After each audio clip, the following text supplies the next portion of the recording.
Welcome to the Rants and Raves podcast. Sure. Out with the bad and in with the good, motherfuckers. That's right. Jessica. Dana. Hi, how are you? I'm great. How are you? I am well, thank you. Welcome to the Rants and Raves podcast. I am Dana Powell. I'm Jessica Young. And we are here to rant and rave. Ba-doo-ba-doo-ba-doo-ba-doo. Ooh, that was beautiful. I know.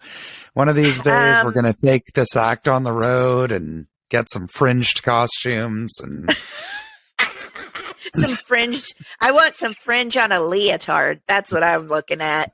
100%. That's what I'm talking about. Maybe a royal blue leotard with some white fringes on it. Oh, that sounds like Dana. That sounds like the dancing grannies of Milwaukee. Oh, yes, you're right. Do you know who I'm talking about? I do, yes. Uh-huh. They're so cute. And Yes. not to be a Debbie Downer right off the top of the bat, how do I know about them? CBS Sunday Morning, Aunt Jessica's favorite show. They highlighted them because I had forgotten about this a year ago. Do you remember a car plowed through that Christmas parade? Yes. And killed 6 people and injured a bunch. Yeah. Well, some of the people that were lost were part of the Dancing Grannies troupe. And one of the women that was severely injured has been rehabilitating over the last year and was back to dance and got like super emotional. And she's like, they're not going to stop us. They're not going to stop our joy. And these ladies are like family and we love and support each other and everything. It was beyond. And to see them back on the street, I don't know that I could come back from something like that. So I applaud and love when people are able to rise up from a horrific tragedy and continue going on and not letting those guys win, if you will. Oh my God, I didn't realize. I don't mean to be super emo right off the bat, but 'tis the season. I know. Gosh, Jessica, Christmas is getting so close. I can't believe it. Because I can't Hanukkah's believe on. it. When's Hanukkah It start? starts the 18th. Yeah, very soon. Mm-hmm. Gosh, I am not ready. I am not ready. I but am. You know what? I'm done with everything. Well, I'm ready for the time off, but I have no Christmas gifts for anyone I love. Zero. Not my child, not my husband, not my family, not even you, Jessica. I've been ready. It's the worst. And it sucks because I love doing that. Oh, sorry, my son's home today. Yes. What? Yeah, that's Daddy. Daddy? Well, can you go ask him? Because Mommy's recording a show. So, guys, just in case you... Daddy? My son is sick today and had to stay home. So there might be a couple of interruptions. But Dan Tipton's working from home today, too. So maybe that'll help out. Okay, wait a minute. I'm whispering that. Well, they probably can't hear me. No, because I don't know why I'm whispering it. I have an idea already, and it's a gift that you can benefit from, too. Why don't you, when we are done, you are going to go online to Target, and you are going to select, do you like this buffalo plaid that I'm wearing? Yes. So they have the family PJ sets at Target. I saw. So I got one for myself and I wanted to get it for Alan. We've never done that, but I was like, you know what? These are cute. We'll both wear them.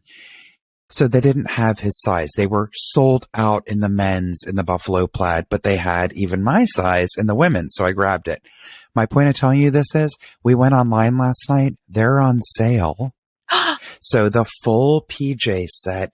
Let me tell you this. We ordered a set for Alan, a set for our nephew. So those are both adult sizes. Then we ordered 3 of the kids size buffalo plaid night shirts, the long night shirts, $70 for the 5 sets and free shipping. They're doing free shipping and they're sold out in stores. Get it? And you can all have adorable jams and you can all match. I love that so much. We've never done that before either, but I really wanted to this year. And I actually went specifically to Target to look. And at the time, it was like, I want to say right around or after Thanksgiving because I was in the spirit and they were too expensive. I was like, I can't spend that money. So They're I on didn't sale do it. and free shipping. That's amazing. I'm going to have to do that because there's just something so cute about it. I don't know what it is. It's cute. Like cozy and cute. Like I can just imagine us with our hot cocoa in a Christmas movie, you know? Yes. Yes. Ooh, good to know. I know.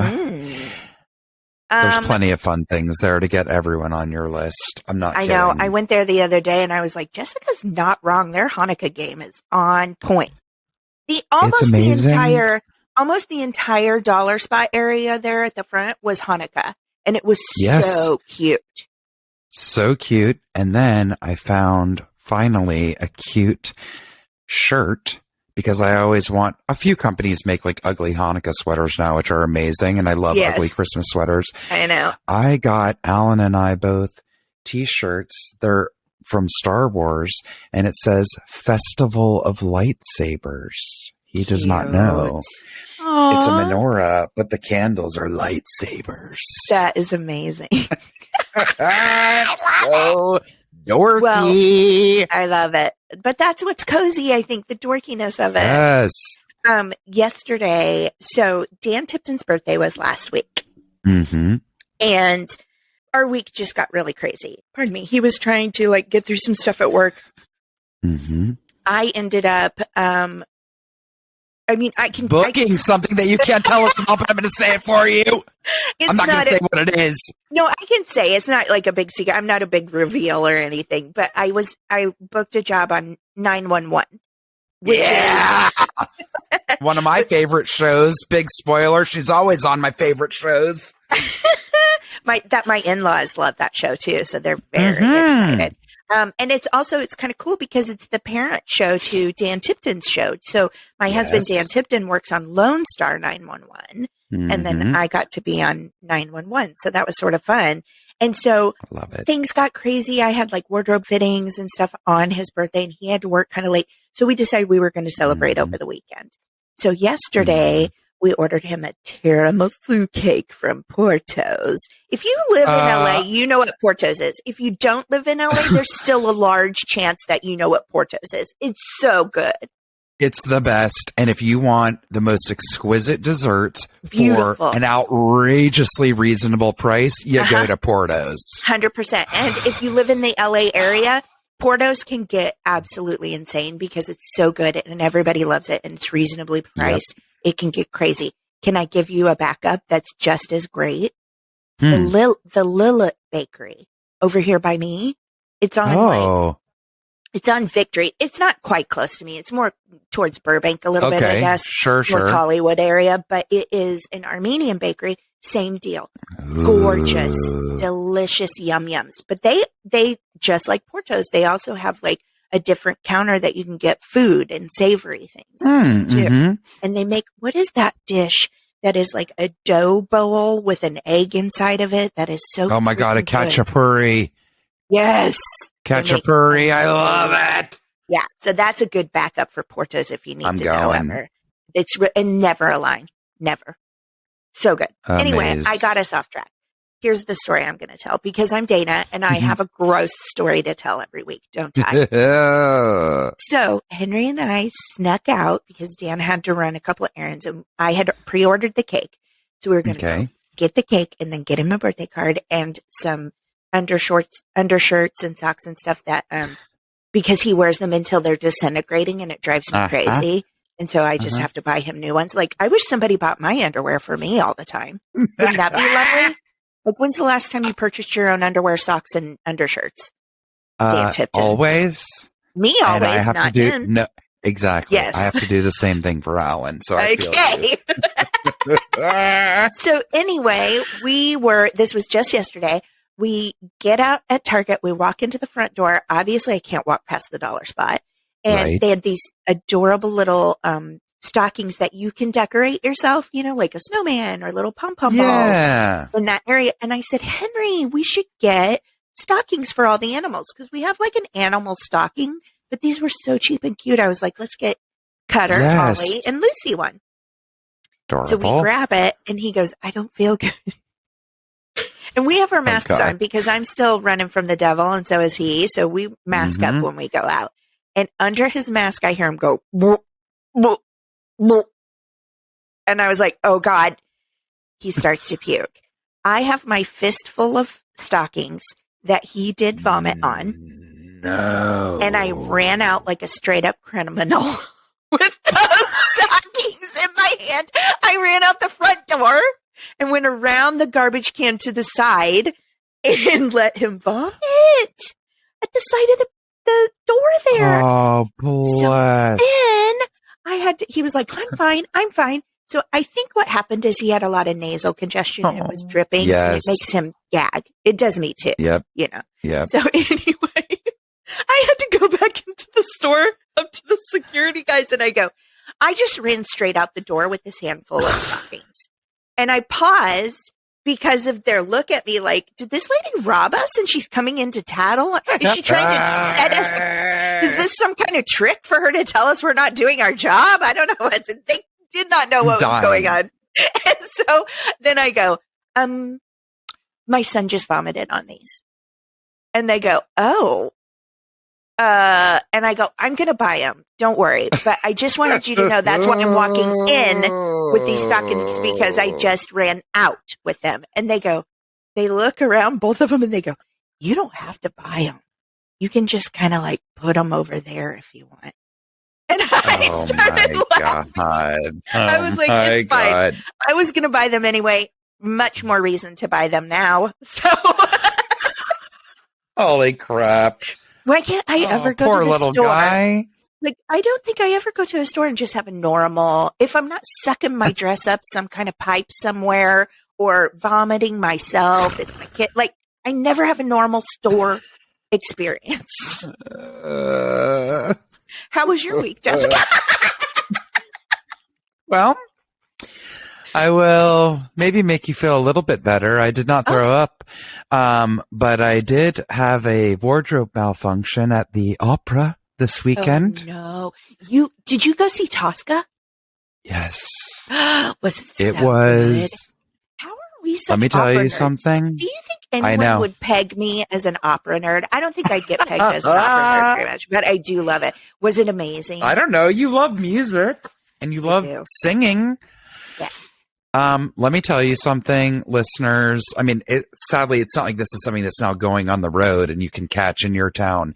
If you are an opera fan, if you are not, I beg you, look up Miss Angel Blue, who was the star of Tosca. I have seen Placido Domingo when he was still at LA Opera. When no one knew that he was. When no one knew that he was a predator. Yeah. Yep. Ooh, Arturo. Ooh. Who I'm in love with. Yeah. Russell Thomas. I've seen like some incredible stars of current day opera. Let me tell you something. I've never seen or heard a reaction from a performance like I have with Angel Blue. She had a specific number, which I think was in Act 2. It was so dramatic, and it ends with her like this, like on the ground, kind of with her head down on the ground. Mm-hmm. I can't explain this. It was like when the Beatles landed in America. Wow. Shrieks and the claps, and it was appropriate. I mean, it was the opera. People still had some decorum, right? Right. But so much so that they had to, I've never seen them have to hold for so long. And she finally went like this and looked up and broke the fourth wall and went, "Thank you." And then put her head back down because Did you get chills? Did you get chills? Yes. Yeah. She's probably also never experienced that, but Dana, it was one of those things where everyone was holding their breath. It was that magnificent. I'm embarrassed I don't remember the man who played opposite her. Also outrageously, like, just what a beautiful, beautiful voice. It was a very dark show. Alan was like, "I love how you're clutching your pearls and shocked. It's a tragedy. It's an opera. Of course someone was going to die." I know. But it happens on stage. Like, I mean, I'm not spoiling anything. It's a classic story that was written a few hundred years ago. She takes her life at the end and falls backwards out of a window. And I was like, what? No, I know. Also, it's tragic. Wasn't expecting the firing squad to actually fire. I'm not trying to be stupid, but yes, I guess I thought it was going to be like the Nutcracker and a little bit of a pop, like a cork coming out. No, they fully fired blanks, and I am the only person in the Dorothy Chandler Pavilion that screamed, like shrieked. I cannot get it. I can't get out of my head. So, like, where I come from, there's a hillbilly park called Silver Dollar City. I've talked about it before. Yes, and they send cork guns. So now I'm, like, imagining cork guns in this tragic opera. Trust me, they did not have them. But it was amazing. What am I telling you this? My very long-winded story that I actually, for once, didn't forget my point. It's like a world record. I got these adorable clothing, very wild and a bit out of the norm for me, from Kika Vargas. She's a Colombian designer, and they had an amazing pop-up. They did like 5 designers about a month or so ago at Target. Oh. Kika Vargas was one of them. The clothes are pretty outrageous, very colorful, very loud, bold prints. And I was like, I don't care if I just think this looks good or that I want it to look good on me. I love it. It is not making any apologies. I'm getting it. Good. Well, one of the things is kind of like a baby doll dress, which I don't normally wear. I don't wear short and la, la, la. It feels short because it's like under the breasts, right? The empire waist kind of, and then it goes to about my knees or maybe a little above. So I'm wearing my real tight Spanx under there. Okay. Your Secchianis. That's what I call them. My Secchianis. Uh-huh. And these are long. Like they almost go to my knee. Like they're perfect for any long dress. Probably not right for what I was wearing. What am I telling you this for? They were fully showing. Didn't know. Walked into the bathroom and saw, oh my God. Okay. My black biker shorts at the opera are in full view. And to make things worse, I put my purse across my body, like a crossbody, thinking that would be better and more flattering. Nope. Pulled the dress all the way up to here. That's happened to me too. Yeah. Dana, I was horrified. Let me just set your mind at ease a little bit. If it was that much, it may have looked like a choice. You know, there are some people that wear those like little capri things underneath dresses. Yes. So, but my major concern here is I have a real issue. Mm-hmm. You are not alone. You are with a person who has dedicated and committed his life to you and sees you and experiences you on a level deeply emotional. Why the hell did that man's eyeballs not see your undergarments hanging out below your dress? That's where my issue would come in. So when we left, I had like rolled them up, like pulled the leg part, tried to pull it up into my crotch. So I had like this much fabric scrunched up on the sides. And it just that was maybe overkill. Way. It slowly gave way and relaxed. Rolled down. And he's like, I swear it didn't look like that when we left the house. I go, well, it sure looks like that now. Oh my God. I was so embarrassed. I was mortified because you know what? A choice would be to wear leggings, right? If you're not going to wear maybe that's what they thought you were going for, maybe.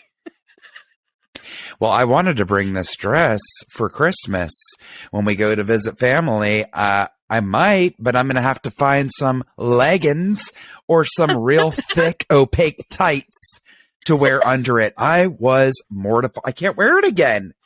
Yes, you can. You can fix Unless it. It's fine. I have a pantsuit underneath. Or just get a top suckiani that goes down that level, but not down your legs. Yeah. Like a tank top kind of that you pull I feel down. like those will just roll up like an old blind, and that's not going to be good for me. Okay, I know what you're saying. I do. Because you've known me long enough to know that I have a lot of underwear issues. All types of underwear. Bras, suckianis, panties, all the unders. All the unders are issues for Dana. So I have a particular tank top sucky any that won't roll on you that I can let you know about. Oh, well, we're going to have to it's not a brand. info. It's not a brand. It's a style. It's a type. Because I'm built like a glowworm. Shut up, you fool. Sections of my body. Stop it. It's been a lot of trial and error over the years, you know. Well, I'm built like a cake pop, a big round ball on a stick. Okay? The whole upper portion. Speaking of work, one time, so Jessica and I have been doing this long enough that we could absolutely make you cry with the stories of horrificness that have been treated. We have been treated like because of our bodies in this industry. Okay. It's damaging. It's terribly damaging. It ain't no lie. I think that is happening less and less these days, but it used to be a real problem. And so I used to have wardrobe people that as soon as they saw me were instantly livid because they were like, I'm going to go have to shop for this person instead of pulling from our 0 and size 2 closets that we just our arsenal. Yes. And so they hated me from the second I was there. So to get ahead of that, what I would start doing is when wardrobe would call me, I would say, here's what you need to know about me. Don't put me in a suit jacket. I'm built like a spider. I'm round with appendages. I have giant boobs. And so anyway, one time I went in for a fitting and the wardrobe ladies were there and I said, hi, I'm Dana. I'm here for my fitting. And they both just stared at me for a second and they looked at each other and looked at me. And she goes, oh my God, the way you described yourself over the phone, we thought a troll was walking in here. You're beautiful. I love it so much. So I tried to like ease up on myself a little bit when I'm describing myself now because I was like, well, no, I'm not a troll. Also, things seem to have gotten better over the years, but you and I have talked about this before too. Now, when you're hired for a job, let alone a professional job, meaning a SAG or an equity production, or after now since they're merged years ago, you are supposed to show up as the actor and you don't pay for anything. You are paid and everything is taken care of for you. You're fed, you're clothed, all of this. Well, I had so many bad experiences my entire time of being in LA that I just got used to bringing a garment bag. And y'all, I'm talking about with like 10 different outfit options where I thought my finger was going to break off, carrying it over, hustling there. And the last time I was on, the lady goes, oh, I'm sorry, what is this? I said, my clothing options. She was so confused. And she goes, oh, honey, we're taking care of that. And I almost started crying because I was relieved, shocked, confused, and then also the trauma from having done it for so many years. I said, what? I've always had to bring my own because they told me they didn't have anything for me or they weren't sure and blah, blah, blah. So out of sheer paranoia, fear. Yes. I used to be the same way, Jessica, and I got to a certain point in my career where I was like, I'm not less than anyone else, and I earned this job. I earned this job, and I earned to be here, and I got to the point where when they would say to me, can you please help us out and bring some options? We don't really have a lot for you. I would say, okay, and I would bring 2 things, and that was that, and I was already there, and they didn't have a choice, because I'm like, you get paid probably more than me and definitely more regularly than me to go shop for me. So you're going to do it. And I'm not going to haul my whole wardrobe here because I'm ashamed of my body and that you have to go do it for me. No, this is my job. This is what I earned. And this is your job. And I'm sorry that not everyone is my size. We're not all supposed to be the same size. Correct. You and I are also not people who are in a place where clothes are not made for us. We do not weigh 1,000 pounds. Correct. And there is now no options. There's plenty of options. I'm telling you, when I went to my wardrobe fitting last week, they didn't ask me to bring a single thing. And I'm not As joking. they shouldn't. I was so shocked. I got there. There were 2 racks full of clothing just for me. Good. How refreshing for once. That did not used to happen when I was younger. You know, it has happened on other shows that I've recurred on because I've been there for episodes, and so they have a closet for me. You know, for audio, I put closet in quotes because it's not actually a closet, but you know, that's just some Hollywood lingo. Anyway, that was refreshing. I loved that. So now that we've talked about our underwear. Well, I'm going to tell people how they can write in about how they feel about our underwear and anything else they like. Also, just for the record, any recommendations, because Jessica and I have learned so much from you guys over the years. Yes. Like, any recommendations from y'all, I'll take. We take them and we try them. Okay. That's right. Seriously.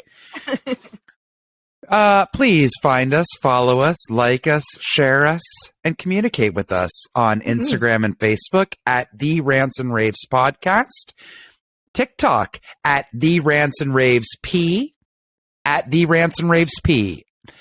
Then you can find our not Instagram channel. My goodness gracious. You can find our YouTube channel, The Rants and Raves Podcast. You can download our audio there, or you already do that on many other platforms. But on YouTube, you can watch our episodes in entirety with full video. You can see all of the madness and hilarity as it unfolds. And dirty we're done hair. with Twitter. Look how dirty my hair is. So you get to, I'm sharing that with our listeners today too. You're so done with Twitter. I'm sorry. We don't get too controversial on this show, but Elon Musk can eat a poop taco. Okay. We're done with Twitter. Yeah, we're done. I don't think any of you ever tried to communicate with us there. Some of you followed us there. We appreciate you. But Twitter has left the building for the Rants and Raves Podcast. Send us an email anytime, therantsandravespodcast@gmail.com, or go to the contact button on our website, www.therantsandravespodcast.com. Everything we do and say is the Rants and Raves Podcast. You got to have that you got to have that podcast. I sound like Theo Vaughn right now. But put that in anything you're trying to find for us except TikTok, the Rants and Raves P. Yeah. Thank you, Jessica. Before we move on just a little bit, I got my kalimba here. Oh, yeah. I had a kalimba announcement last week, but this is usually the kalimba only stands for mistakes that I've made. This week, though, it's a special announcement. Doesn't it sound like Mr. Rogers? Yes. The trolley. Oh, love it. Okay. Aww. But I just wanted to say, I don't think I've shared this with our listeners, but I'm going to be, what do you call it? Not headlining, but kind of improv festival for Happy Valley Improv. Yes. I'm going to be speaking and teaching and performing and stuff like that in, is it March or May? It's coming up soon. I think it's in May. But we have a big Rants and Raves announcement about that. They have invited Jessica out with me. And we are going to do a live podcast recording in front of a live studio audience out there for Happy Valley Improv and to help promote their festival. So in State College, Pennsylvania. That's right. Where Penn State is. There's some cool caves out there in case you want that with your improv. There's Floyd Collins is a Collin. Oh no, Jessica's back on her Floyd Collins kick. Woo boy. He's a famous caver in case y'all didn't know, but let's not get into it, right, Jessica? Anyway, it's going to be a whole weekend of fun. Jessica and I are going to be wilding out. I mean, when's the last time we've traveled together?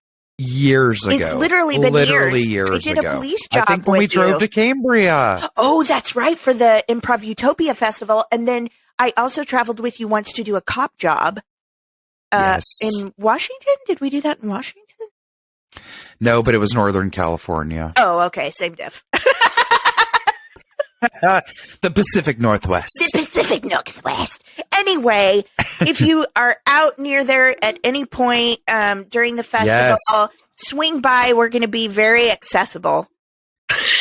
You can come. We will post about that a lot. Yes, links to tickets. Absolutely. And as it gets closer, we'll give you more and more information. But I'm hoping, like, we're in talks right now. We want to record it. So hopefully that's something maybe we can offer to you guys on Patreon that we're working on as well. I would like to apologize. This is why this was the mess up part.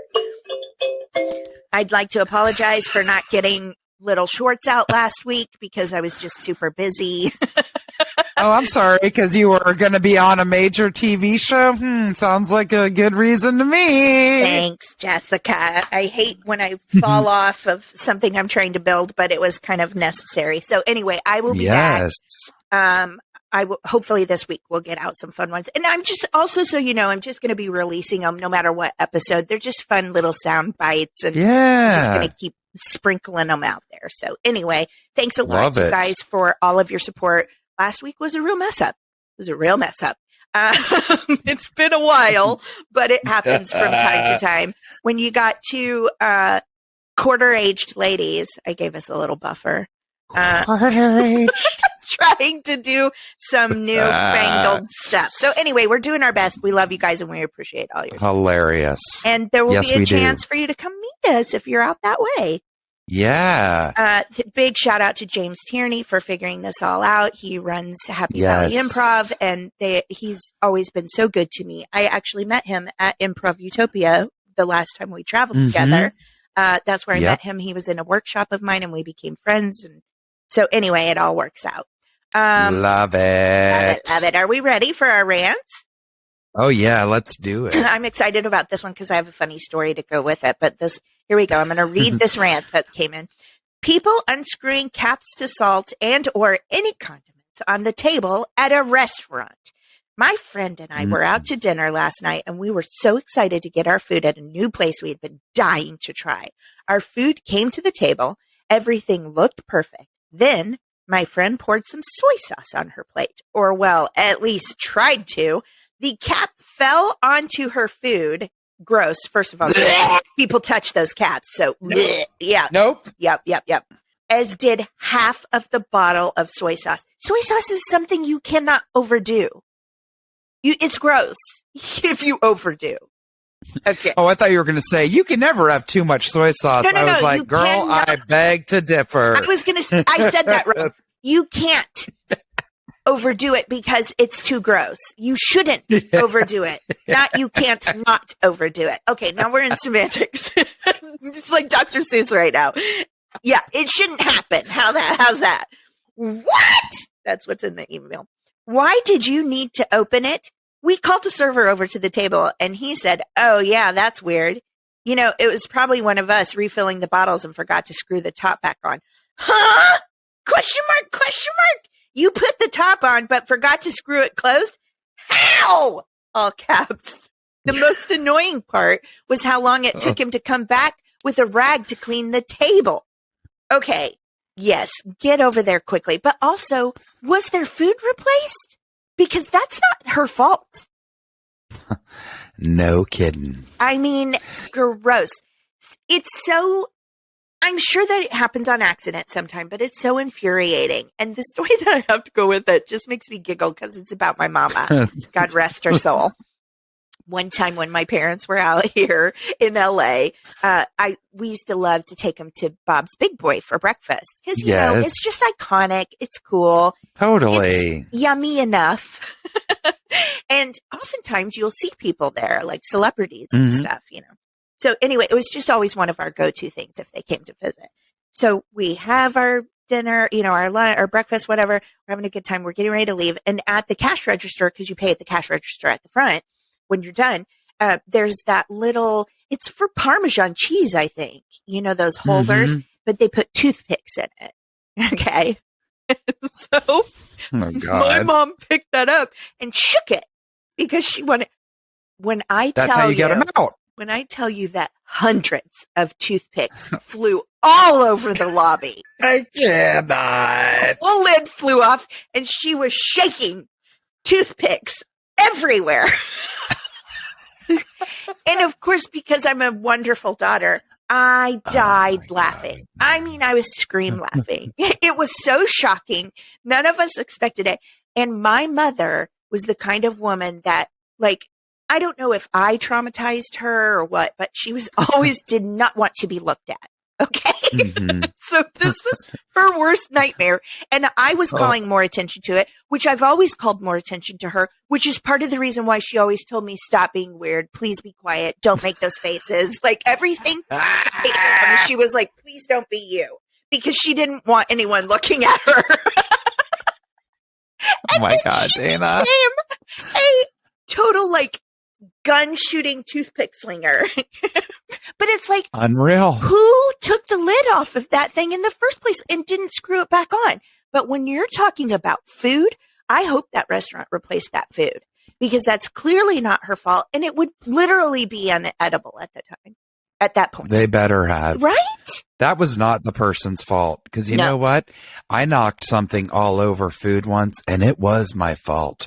I was younger and I was drunker. Uh-oh. And this was after like an all-day work event, getting hammered. My boss was freaking pouring the drinks down my throat. What job was this? I want this job. We went afterwards. It was like 10:30 at night, and I hadn't eaten, and I was hammered. We went to what I've been told is now gone, the Little Next Door, an amazing French restaurant that was on West 3rd Street. I remember that. Yeah, I remember. I never went, but oh my God, it was so cute. Well, I was drunk and obnoxious and talking with my hands, big shocker, and I smashed a freshly poured Kir Royale that I had ordered and knocked it, and it literally, the whole thing filled up my entree. Like, it was inedible. Now, that was my fault, and I was totally out of line. The server couldn't have been nicer. He came over and said, "Oh, madame, excuse me, let me replace your food." And he went to grab the thing. And what did I say? I don't care about the food. Just bring me another drink. Weren't you delightful? Weren't you surprised? Listen, I've been that girl before too. I mean, you remember that night I got kicked out of a Hard Rock Cafe for puking at the table. So I have no reason to judge you whatsoever. Believe me. There was so many bad things that happened that night. It just didn't stop. But yes, I mean, that was my fault. And they still replaced the food, which they shouldn't have. That was on me. I'm trying to think. Have you ever waited tables? Yes, I was terrible at it. Yeah, me too. I mean, I've told the stories. I was clumsy as hell. Same. But I'm telling you, though, when I filled my ketchups and my condiments and all that, I was pretty careful with that. I never had any issues with that. I was the girl, like, spilling drinks on newborn babies and tables running out without paying. Those were my issues. But, like, condiments and stuff, how do you forget that? I don't get it. I really, really don't get it. And like I said, well, honestly, any condiment, anything you do too much of, because I was thinking like salt, pepper, any of those, ew, your food is ruined. It's over. It's over. It's ruined. Yes. Yeah, that's the problem. You cannot take away when you're dealing with food. Yeah. You can add, but you can never take it away. No. Remember when I told you guys about how I tried to make refried beans when I was a kid? My mom made me, and I put too much cominos in it. And it tasted so nasty. And I just What is cominos? Cominos? Cumin. Oh. But we called it, well, my grandma called it cominos. Yes. Because, you know, I'm Spanish. I don't speak Spanish except for like cominos and ay Dios mío and cállate. All the mean things. Every time I got in trouble, those are the Spanish things that I remember. Although I do remember, ay, qué linda. Because that's like, oh, so cute, you know. That's cute. The new Wednesday show. Yeah, cumin's a real doozer. Oh, and you can't take it back. So I was like, well, then I'll cover it. And you can't do that either. I put milk in there. I put sugar in there. Oh, yeah. Taco seasoning. Oh, bless your heart. Bless my grandma's heart. She ate it. Whoa. Yeah, it was bad. Anyway, I'm sorry that happened. What about Wednesday Addams? She doesn't speak Spanish either, Jenny Ortega. She is Latina. Somebody told me that the other day. I'm telling you guys, if anyone listening knows John Leguizamo, I want he and I to write a pilot about this white girl that goes and finds her Spanish family. I because would love that. he just made a statement saying he really wanted to see more Hispanic television and stuff. I'm like, I'm your girl. I'm your gateway in. Yep. I'm the dumb white girl that needs to learn about her culture. It'll be hilarious. Mm-hmm. So, come on, Johnny. Always been a fan. Heck yeah. I love him. Oh my God. That was such a great What a rant. nightmare. That's a great rant. It really is. Yeah. Mine, I will keep short because, hey, you guys have heard me bitch about anything with our medical system, probably a lot. Well, I'm not done because I was dealing with this again this morning. It took precedence and booted the rant I had originally had planned for today. No. I just want to make a real quick statement about insurance and me wondering, as usual, why we pay into it when it doesn't cover a lot of things that it should and could. America.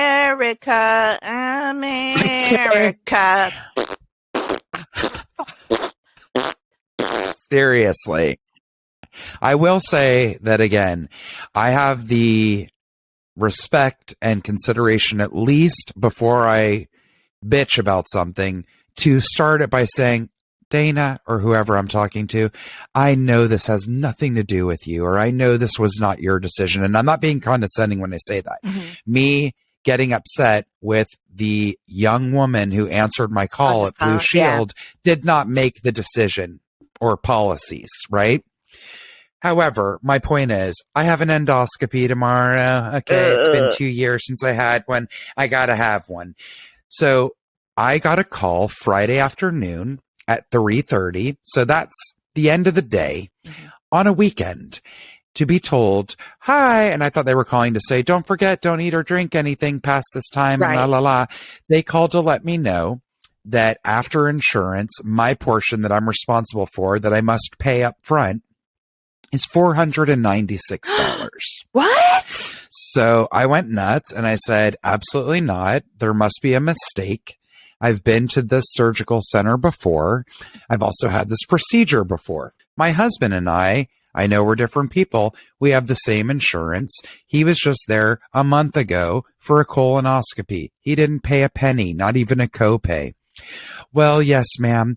You see, colonoscopy falls under prevention, so that's covered. An endoscopy falls under diagnostics, so that's not covered.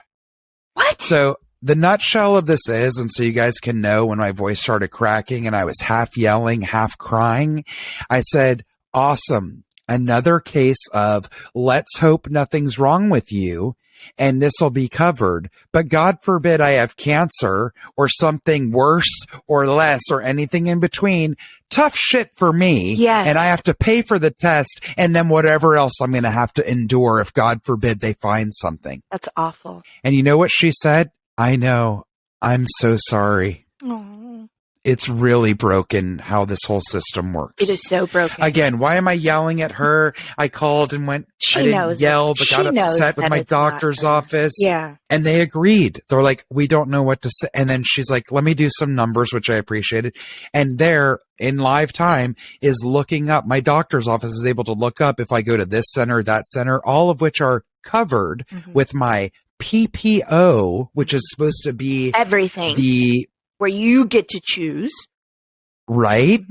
That it would be even more if I went elsewhere.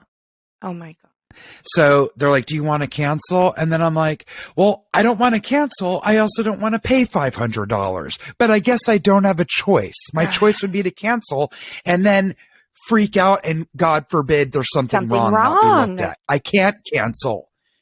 But I said, the fact that I'm paying you $500 that I do not have, I said, times are tough for everyone right now. I don't have $500 to give you. And I don't appreciate you telling me this literally on a Friday afternoon when I have to be at the surgical center at 7 a.m. on Tuesday morning. And a week before the holidays. Yes. So I'm sorry I'm yelling into the microphone. I'm just so fed up with it. It's so broken. Just to add to that, And listen, I don't know what the answers are. It's not my job to know the answers. That's not my profession. Right? So I'm not sure how to fix it. All I know is it's so criminally wrong.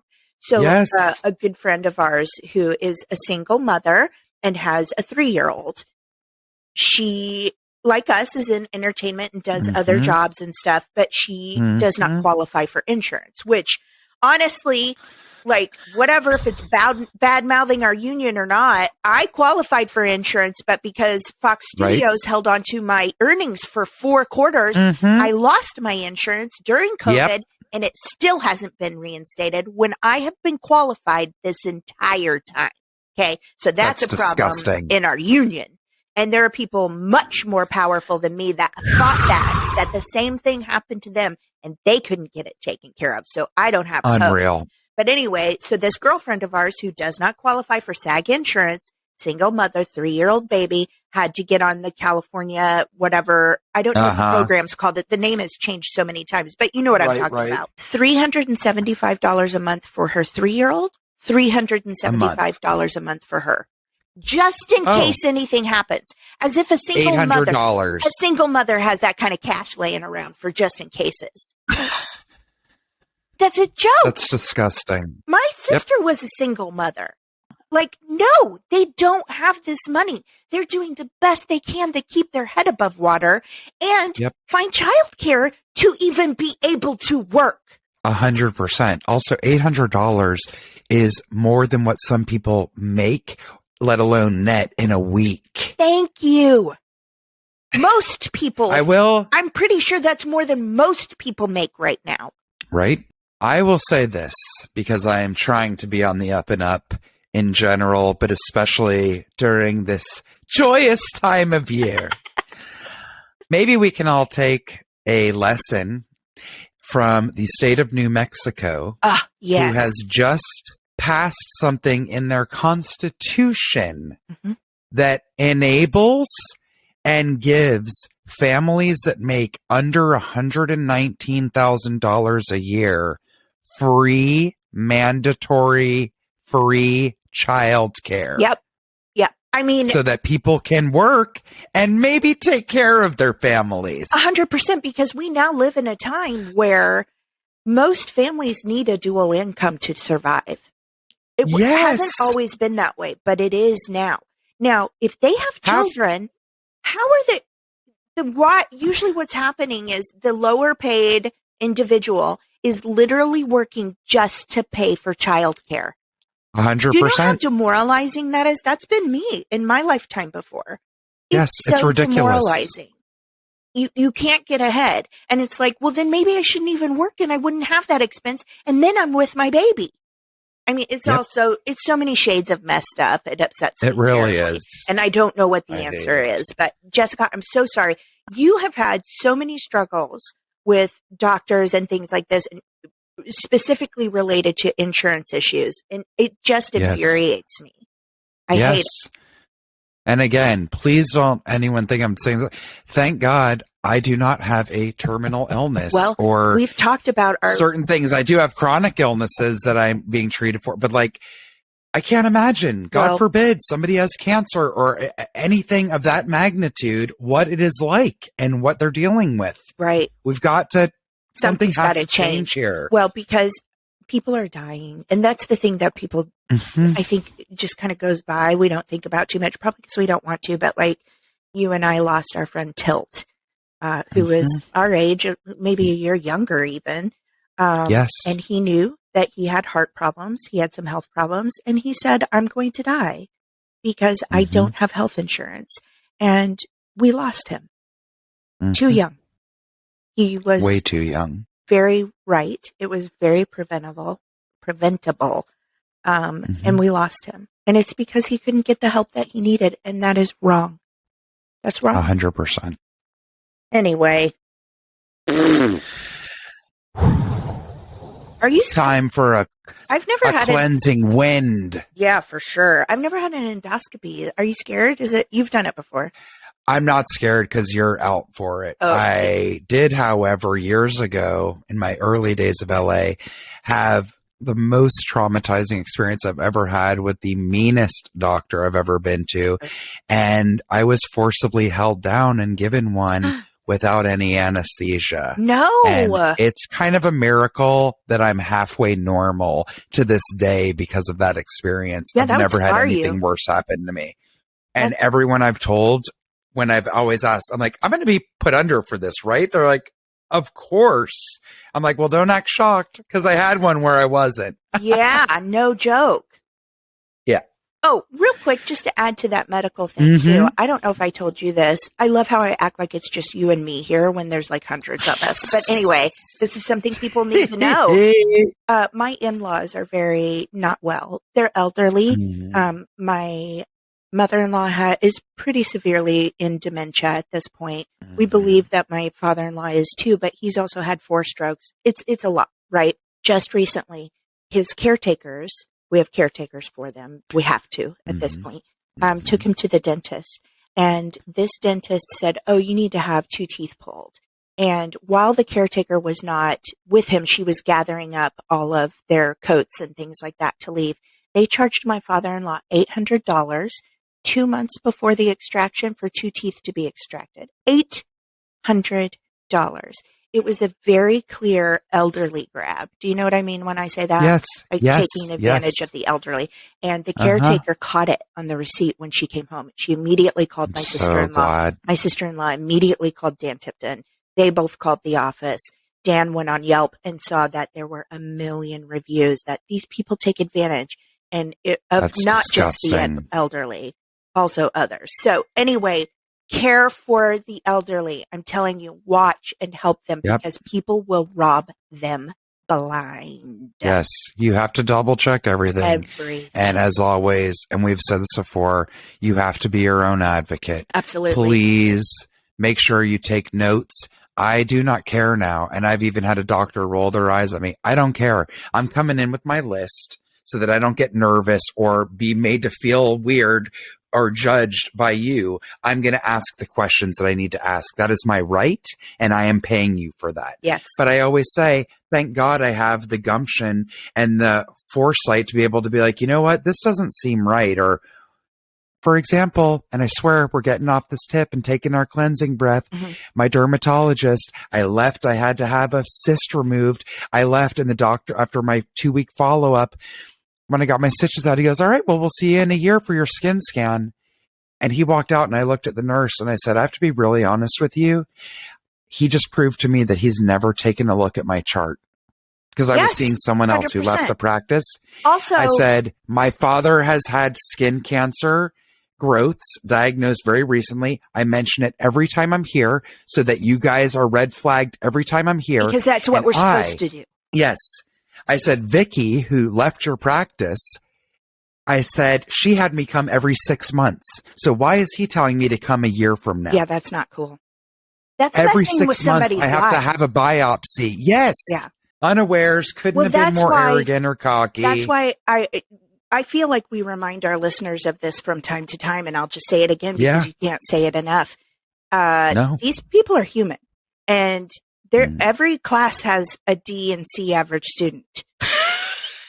Okay. When you want to ask questions, you are paying them. They are providing you a service. I think I told you I read a book once about like not being a victim in life and stuff. And one of the very first things that they teach you is don't call your doctor, Dr. So-and-so. You call them by their first name because you are not indebted to them. You are there for a service. They have trained for this service and they are not better than you. Like if one of those doctors wanted to come to our job and be on a set and do acting, they wouldn't have a clue what they were doing. Okay. I don't have a clue what you're doing, but that's why I'm paying you to do it. So don't be afraid to ask your doctors questions. Don't be afraid to piss them off. Find another one if you need to, because this is about your life. And also I want to let you know, this makes me laugh because it shows us that Dan Tipton's eavesdropping on us. Because he just texted me, it wasn't $800, it was $8,000. They charged my father-in-law. What? $8,000 for 2 teeth to be extracted. Because he was elderly and they thought they could get away with it. So watch your people and speak out. Man, we earned this For cleansing real, breath, though. right? Heck yeah, we did. Also, I thought this was going to be such a quick, short episode because we had some stuff pre-planned that we're going to play in the episode. And we are now 4 hours into this episode and haven't even gotten to corners. You're welcome. We are. Merry Christmas. We are going to put the pedal to the metal for the second half of this show. Guess who's going to be editing till 3 a.m. again this week? Oh, God. Okay. Whatever. At least I don't have a life, so it happens fine. It's great. Okay, so this is the staple of our show, besides the raves. This is where we do a nice cleansing breath. Please do it with us. If you can scream it out, I always recommend it. If you can't, just take a second to take a deep breath with us. Feel it inside your body and your bones. You're going to feel better when you're done. Okay, are we ready? Indeed. Oh, Indeed. I didn't explain why. I think everybody knows, but we get all of our rants out and all of our complaints, and then we cleanse this breath. We take a deep breath in, we blow out all that negativity, and we spend the rest of the time filling up with goodness and funnies. So here we go. All right, deep breath in. And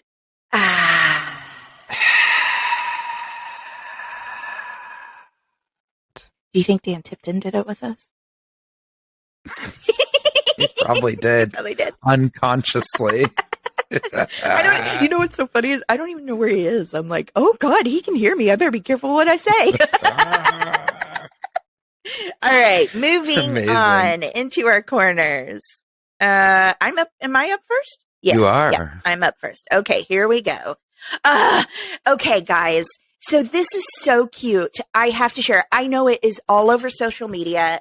Probably you've heard about it, but just in case you're living under a rock and you haven't, we're going to share it with you, and I'm going to read you the letter. This is a Kids Are Amazing corner, okay? A 10-year-old girl in Los Angeles wanted a unicorn license. So she wrote to Animal Care, and they replied brilliantly. So I'm going to read you her little note. It's handwritten. You guys can find this all over social media. It's the cutest thing ever. Dear LA County, I would like your approval if I can have a unicorn in my backyard, if I can find one. Please send me a letter in response, Madeline. Okay, already the cutest thing ever, right? Like so responsible, so precious that she took the time to find out who she needed to write. You know, her parents were like, yes, you can't have one in LA County. You'll have to get permission, So cute.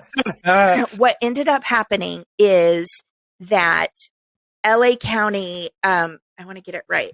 The director, Marcia Mayetta, the director of the LA County Animal Care and Control, wrote her back on official California state, letterhead and everything. I'm going to read it to you. And this is so very recent, you guys. Like, it got out. That's one thing about social media that is beautiful. It got out so quick, and people are eating it up like yummy, yummy treats. November 30th is when she got a response back. Okay, so very recent. Oh, my God. Dear Miss Madeline, regarding unicorn licensing. This is all typed up and so professional. This person is a gem. We have to absolutely protect this human being. Thank you very much for your letter requesting permission to have a unicorn in your backyard. I am pleased to tell you that the Los Angeles County Department of Animal Care and Control does license unicorns under the following conditions. 1, the unicorn must be cared for in compliance with all animal caretaking regulations set forth in Los Angeles County Code Title 10.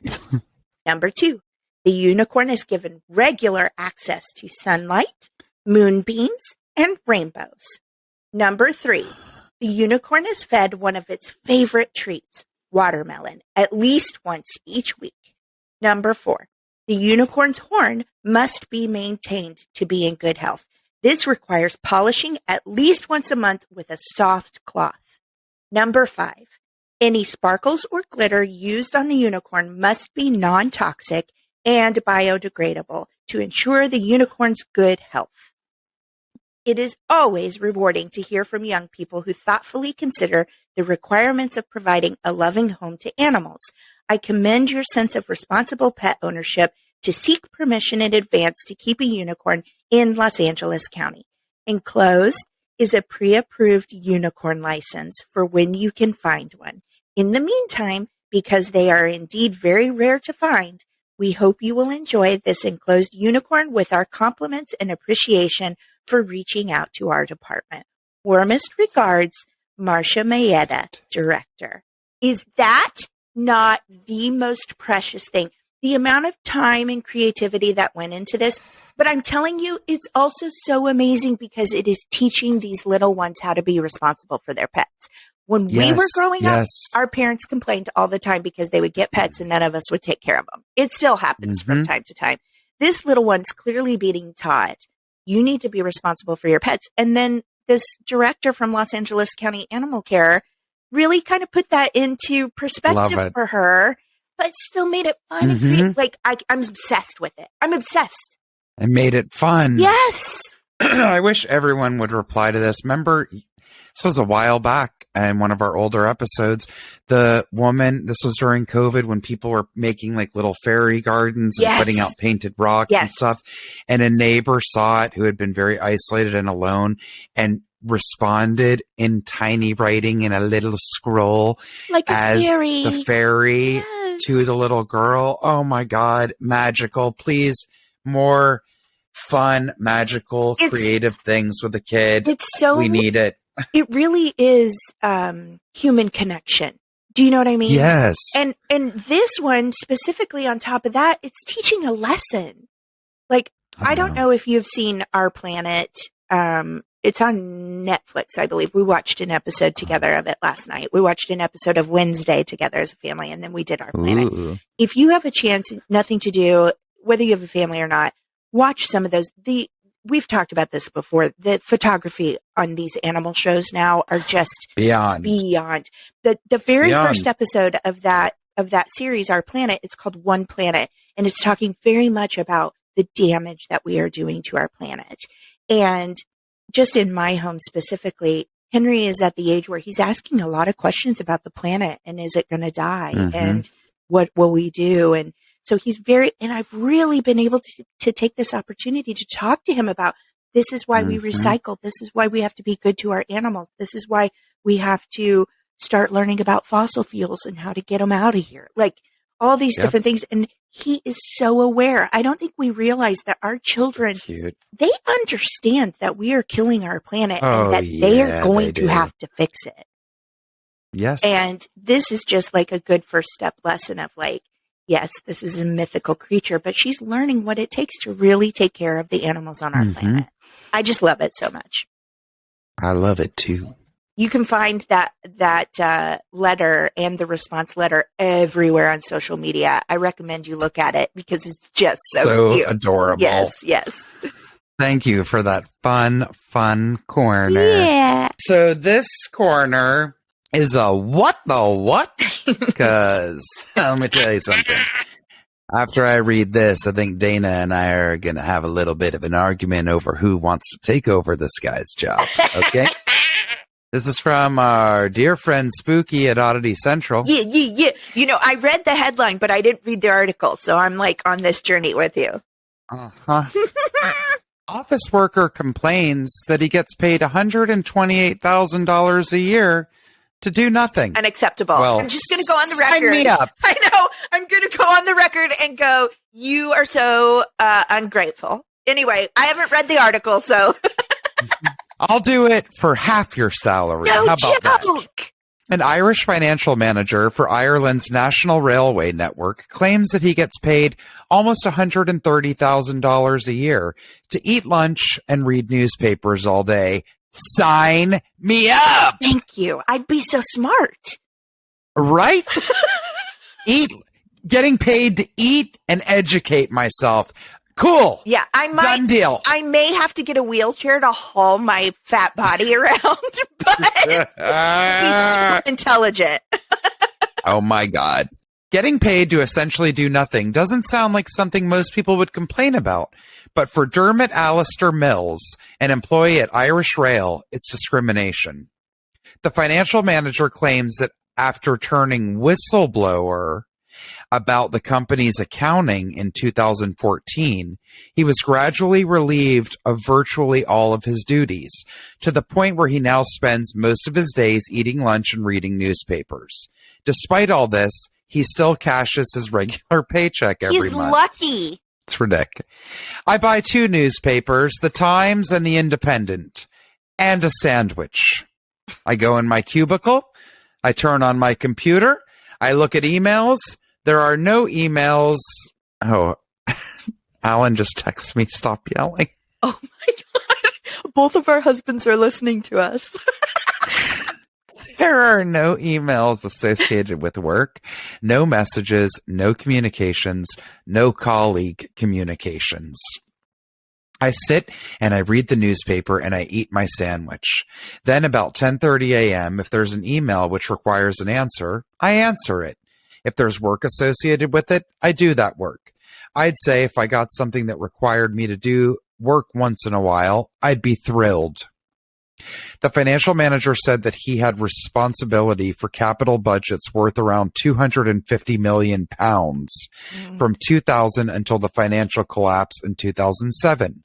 He was promoted in 2010, but his career started falling apart in 2013 when he was allegedly bullied into a new role and forced to take 3 months sick leave. Mills claims that when he returned, he noticed certain issues with debtors and sent a good faith report to the Irish Rail chief executive in March 2014 before making a protected disclosure to the transport minister. Since then, his responsibilities at the company have been cut, and as has his budget portfolio. I started off with what seemed like a reasonable remit in 2013 and 2014. Slowly but surely, it was hacked down to nothing.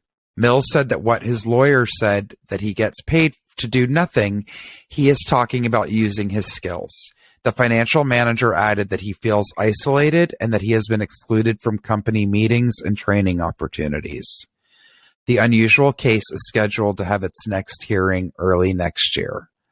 Well, now I feel bad about what I said. I kind of do too. He did try to do the right thing. He tried to do the right thing.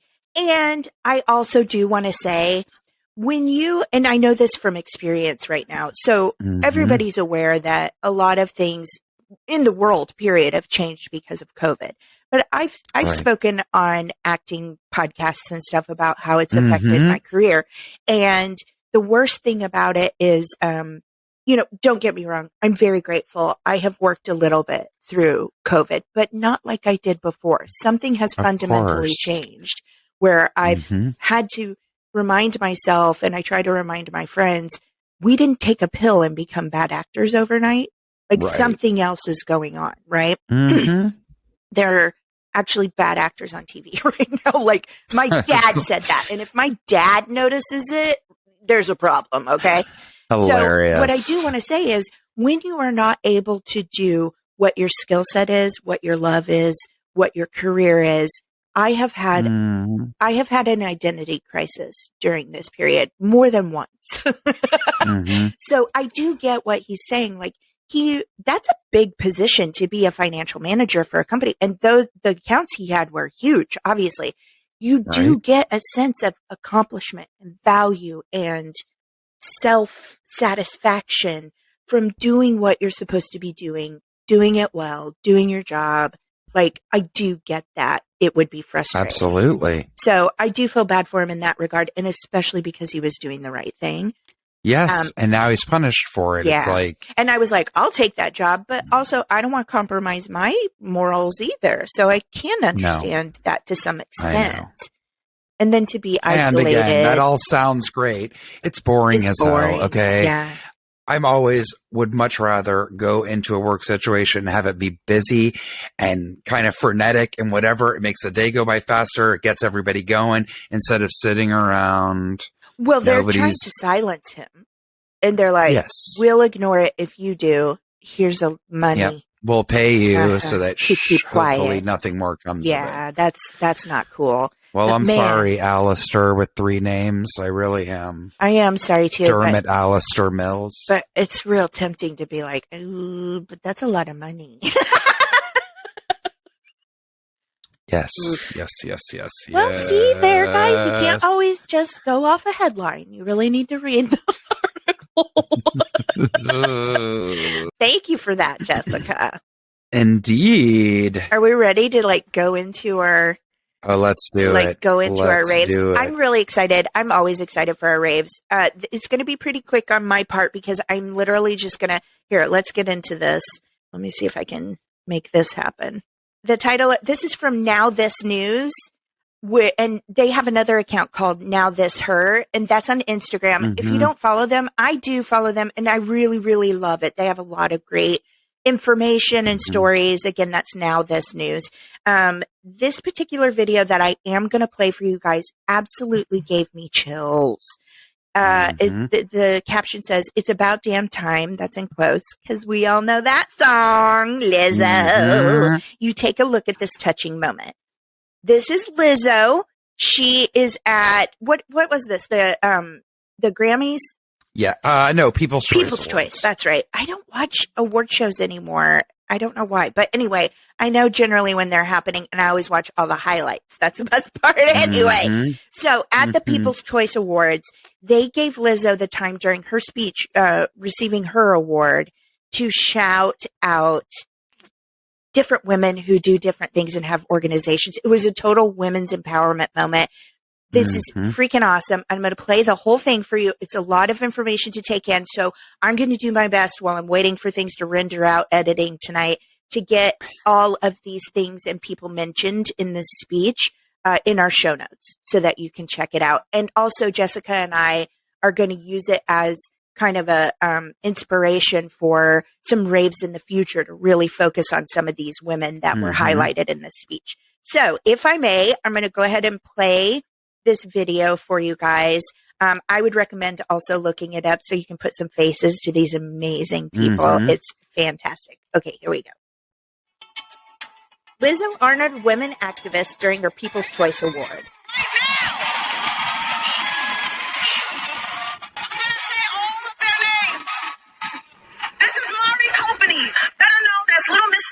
She spent the past 8 years fighting to ensure everyone in Flint and in communities across the nation has access to safe drinking water. She's only 15 years old. 15, y'all. This is Shirley Raines. Her organization, Beauty to the Streets. We raved about her. Yep. Yes, girl. And look what they see in the mirror. Make some noise. This is Yasmin Aker. She's an Iranian-American grassroots activist. She is a voice for the voiceless and works with various organizations supporting the Iranian women. They need us right now. Freedom and democracy. This is Emiliana Giereka. And if you've been to a women's march, she's probably behind it. As the founder of the Women's March Foundation, she helped so good. our voices. Esther Young Lim. She's the author of the booklet, How to Report a Hate Crime. Didn't even know that existed. And empower the Asian American and Pacific Islander community. Yes. Stop the hate. Montez. She's a Chicana indigenous artist and activist, co-founder of the groundbreaking women's collective Mujeres de Maíz. She has created a safe platform for indigenous women of color to express themselves. Yes. This is Shayla Rose. Look at her. A professionally trained dancer who is making sure there's space for transgender and non-binary performers in the dance community. Look up her dance videos if you get a chance. Love her. Meet Kara Roselle Smith, a member of the Chappaquiddick Wampanoag tribe. She works tirelessly to seek justice for Black and indigenous communities and is fighting for land back and reparations. This is Maggie Mireles, and her sister Eva Mireles was a teacher and a hero who lost her life protecting her students during the school shooting in Uvalde, Texas. Oh, I'm getting emotional too. Against senseless and despicable gun violence that has become far too common. And she goes over and hugs her. Look at this. I love. So beautiful. Amelia Barno, co-founder of Shelter Abortion, who was working to normalize abortion, increase awareness. Got to. Look up our friend Molly Hockey. Got to. In their communities. Make some noise. Yes. Yeah, we still going. This is Odelia Romero, an advocate and translator for the indigenous peoples from Mexico and Central America who are now living in the United States. Her women-led organization, Cielo. I love her. to her community in Los Angeles. Yes. Meet Rabbi Tarlin Ravizadeh. She is committed to building a bridge between Jewish people of all colors and backgrounds, and as an Iranian American, she is fighting to amplify the plight of the Iranian people. So beautiful. This is Sahar Pirzada, who is working on behalf of Muslim women here in America to advance reproductive justice and protect the community from gendered violence and oppressive systems. Yes. This is Shady Moore, who works as a community health educator at Children's Health Hospital in Los Angeles, giving trans and gender non-conforming youth the tools they need to live their lives as their authentic selves. Yes, amazing. This is Crystal Echo Hawk, a member of the Pawnee Nation of Oklahoma, who seeks to amplify Native voices through her organization. Inuma Native, she disrupts the invisibility of Native peoples here in America. I like that. I like that saying. Mm-hmm. Mm-hmm. As a founder of the Marshall Plan for Moms, she fights for paid family leave, affordable child care, and equal pay for all. Call back. And this Okay. is Tamika Palmer. She fights in honor of the memory of her daughter, Breonna Taylor. Say Say her name. Oh. was killed in an act of police violence. The Breonna Taylor Foundation has and will continue to focus on pursuing justice for Breonna. You cannot forget these people. Mm-mm. Okay. That's I love her so much for doing that. She used her speech time to do that. And thank you to whoever let her. Yes. These are voices that need to be amplified. These are organizations that not all of us know about. I knew some of them, but I've never heard of a lot of them. Of and I'm course. grateful to know because as a result, I'm going to go look them up and I'm going to put it in our show notes. Yes. And we are probably going to rave about some of these people in the organizations in the future. It's fantastic. And I really freaked when I saw that. Immediately, I recognized that woman. What is her name? Shirley Raines, Yes. the one who does Beauty to the Streets. She has a shaved head. She has giant hoop earrings She's and really so big gorgeous. lashes. She's beautiful and you can't miss her. And immediately I'm like, oh my God, we raved about that woman. I know. And I don't know. It just really made, I love all of them, but that one really got to me, maybe because she's local too. She's local, yeah. Working with our homeless in LA. I just love it. I do too, because you and I have talked, both of us, I think, have, it's heavy on our hearts, the homeless situation in our town. And there's so little that we can do long term to fix the problem personally. But people like her are making such a difference individually for these human beings. Let's not forget that these are human beings. Okay. Yep. I love it. And giving them dignity. Also, a friend that I grew up with, this was one of our earlier raves, Hope Through Soap in Atlanta, Georgia, who has mobile showering units. Yes. And he started as such a small thing just on his own. And he is now building such a massive force in Atlanta. He had to rent a warehouse to hold all of the clothing and other donations that they are receiving to give out to people. So all of this is incredible. So incredible. And also I was really happy to see a lot of Native American voices in organizations because it's so shocking to me that like we know so little about the people who were here before us. And it's been shoved under the rug and just whispered about what we did to those people. Like the tragedy of what's happening. You guys, this is ringing because I'm waiting for a call back from the government. Dan! He's going to answer it. We're almost done. I'm trying to get my passport. My God. Maybe I should cut that out. Anyway, just so lovely. I really appreciated that she did that. And I'm just not surprised. I could not love Lizzo more. Like, she's so Neither young. could I. She is so young and yet such a force. And she uses her platform to make the world better. I could not admire that more. I agree. I mean, Hey, Bella Porch, why don't you make a difference? Do you guys think she listens? Oh my God, hilarious. Okay, well now okay, whatever. I love it so much. Your turn. I will keep talking. I can't help it. Go ahead. Here is a quick rave. Thank you. This was sent in by my cousin Emily in Toronto this morning.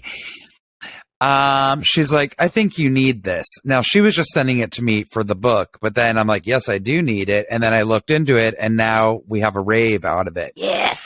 First of all, it's Golden Girls related. It's the Golden Girls, Goodnight Girls. It's a new book that is now out and available. Cute. Okay. So celebrate your love of the iconic 1980s sitcom with this charming board book that fans will want to share with the youngest readers at bedtime. Dorothy, Blanche, and Rose are having a sleepover. And of course, they're having too much fun to go to sleep.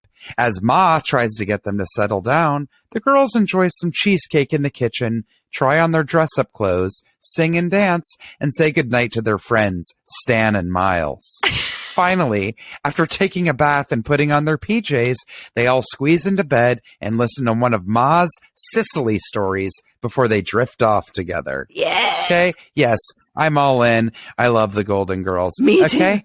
But why is it special? 1% of the proceeds of that book are going to Indigo Love of Reading Foundation. You can find that at indigoloveofreading.org. Indigo is the Barnes & Noble of Canada. Okay. It's an amazing bookstore. It is very much like that amazing bookstore you and I went to at this time last year. It's 2 stories. They have an escalator. They have an incredible cafe with second cup, which is, again, like the Starbucks of like Timmy Hortons is like Dunkin' Donuts. I would say, yes. Publicly speaking, a bookstore is probably the place publicly that I feel the most cozy. Isn't that funny? I love it. I love a bookstore. No, I feel the same way. I absolutely love it. So Indigo has this foundation for the love of reading, and it says now more than ever, students need support from all sectors to ensure access to essential literacy support. To catalyze broader investment in literacy, our foundation is taking the first step in setting an ambitious goal to raise $25 million for kids in high-need communities. They have raised $33 million in funding since 2004. Wow. They have reached 1 million students in need. 3,000 high-need schools have been impacted. Books have power. A book can change a child's life. It can lead to a lifelong love of reading and educational success. Many elementary schools in economically disadvantaged communities in Canada have limited library budgets. This leaves vulnerable students with inadequate school libraries filled with outdated, tattered, and unappealing books. Mm-hmm. The Indigo Love of Reading Foundation gives Canadian high-needs elementary schools funds to purchase the books and educational resources they need. We are investing in a Canada where every child has access to books, and we need your help. So they also have a documentary called Read Between the Lines, a film produced by Indigo Love of Reading Foundation, which captures the importance of early literacy and the challenges we face in Canada by underfunding school libraries. Wow. So this is a great website, indigoloveofreading.org. Also, if you are so inclined, you can snatch one of those little Goodnight Girls, the Golden Girls book, and know that a portion of the proceeds is going towards this foundation. I love that. I'm a huge advocate of books. So is Dana. Yes. It's my favorite gift to give people 100%. From a newborn baby to an elderly adult. Yeah. I'm all about books. I know people probably don't like going into bookstores with me because I can and have spent hours and they're just same. Like this. Same. I even look in sections I don't know anything about. Don't even really have an interest. I know, I do too. I will go through even cooking sections. Everybody knows I don't cook. I just love a bookstore. And I also want to go on record as saying, I believe this 1,000,000% within my soul. Mm-hmm. reading builds confidence. It just does. I know that for a fact. It did it for me. I've seen it do it for my son. It builds confidence. I love this so much. I love it. And also we love our Canadian friends so very much. We do. Yes. So shout out to all of you in the great white north. Yeah. Which I'll be coming soon. You're going to be there so soon. I know. I can't wait. Jessica. Dana. I think that's our show. I think it is. You know what, guys? I don't know what the rest of the month into the early year is going to look like because Jessica is going away for Christmas and then I am going on a family cruise, which should be, the Powells are going to be. Yeah. Living it up. Yeah. I'm so excited. So I'm not sure what we're going to look like. We're going to do our best I can. We might get one more out before the holiday and then we might have to take just a little break for our travels, but we'll be back. No problem. Indeed. Jessica, I cannot sit still because I have to pee so bad. Isn't that so dumb? Okay. Is there anything you've been watching you need to share? We both are watching Wednesday and love it. If you guys have not checked that out, please do. It's really, and she's so good. I love her. She's fantastic. Like sometimes when people get oversaturated in the like popularity market, I'm always like, we'll see. She lives up to it. She's fantastic. Yeah. And I'm going to say it again. Brienne of Tarth is the principal lady in it. Did you watch Game of Thrones? Yes. No, but I know who you're talking about. You wouldn't recognize her even if you did. Yep. Yeah. I love Christina Ricci. Yes. Is back because she was the original, or not the original, but the Wednesday of our generation. They're all great. It's great.